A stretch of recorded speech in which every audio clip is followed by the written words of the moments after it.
paranormal manapun, makhluk halus itu, entitas ini bentuknya itu energi. Nah, jadi kita punya alat yang bisa menangkap gelombang atau medan energi apapun. Dari elektrik kita punya, dari magnetik kita punya, dari frekuensi kita punya. Gitu. Jadi alat-alat ini nih, pertama dalam bentuk ghost detector ini tadi ya. Jadi yang gue pakai, menurut gue ngapain gue pakai K2 meter? Karena itu udah jadul. Gue punya yang lebih canggih nih. Pakai yang canggih dong. Kita hidupin. Yang aneh memang di dalam rumah itu, biasanya tuh kalau ghost detector bro, misalnya taruhlah indikatornya 0. Itu kita tuh harus keliling. Lo harus keliling sampai nanti ada jarumnya itu menunjukkan interaksi, dia akan naik. Semakin kencang, berarti disinyalir tempat itu memiliki medan elektromagnetik yang kencang. Di situ yang bisa kita pikir pasti ada makhluk halusnya di situ.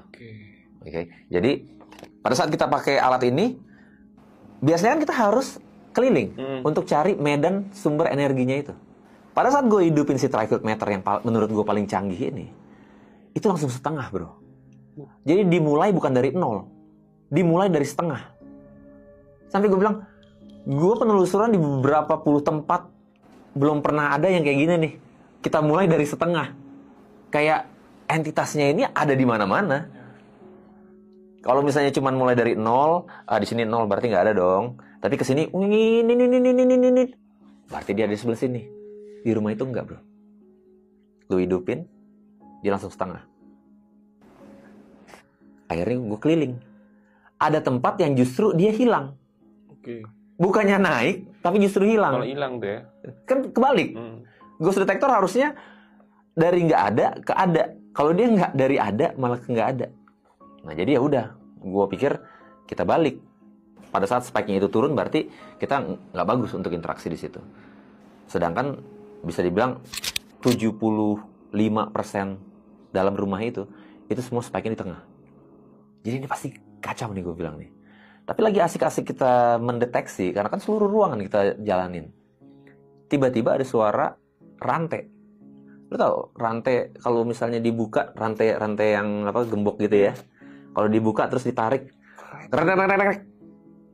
Iya. Itu kan? Itu jelas banget.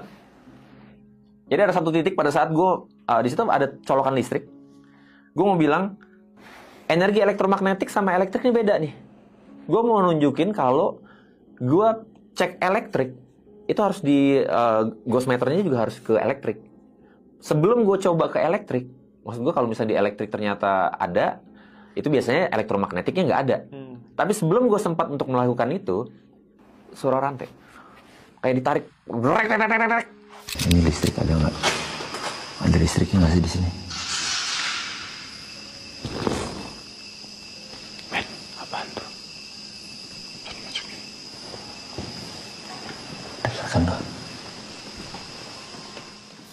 Stres juga ada di situ. Kayak ada yang buka rantai pintu samping. Terus gue langsung diem ya, langsung nggak bergerak sama sekali. Karena diiringi sama ada suara langkah kaki di depan. Bukan di dalam rumah ya, tapi di depan nih. Di samping rumah itu. Kedengeran suara langkah orang. Nah, itu gue sempat nggak fokus. Gue mikir gini. Ini dia nih si narasumber datang. Lumayan keki juga, gondok juga kayak. Gue udah setengah jalan. Dia baru datang. Gue harus cut ini, gue harus keluar lagi. Gue harus ngobrol lagi. Aduh, gue bilang ke Dika, matiin senter. Kalau emang orang nyari kita, paling kan dia buka pintu dong, manggil dong. Matiin senter. Diem. Gue dengerin, langkah kaki itu pelan-pelan hilang. Sampai nggak ada sama sekali. Itu antara seneng dan nggak seneng. Senengnya karena, oh ternyata bukan narasumber. Jadi gue nggak perlu ulang lagi dari awal. Nggak senengnya karena, itu tapi jelas banget. Suara langkah kaki dan suara rantai itu jelas banget. Sampai gue bilang, ya udah kita mulai lagi. Itu suara rantai lebih besar lagi bro. Kalau tadi cuman tek. Kalau yang ini tek. Dalam ketakutan gue coba untuk berpikir logis. Kelelawar kan kayak gitu bunyinya. Walaupun dari di kepala gue, kalau kelelawar nggak mungkin senyaring itu.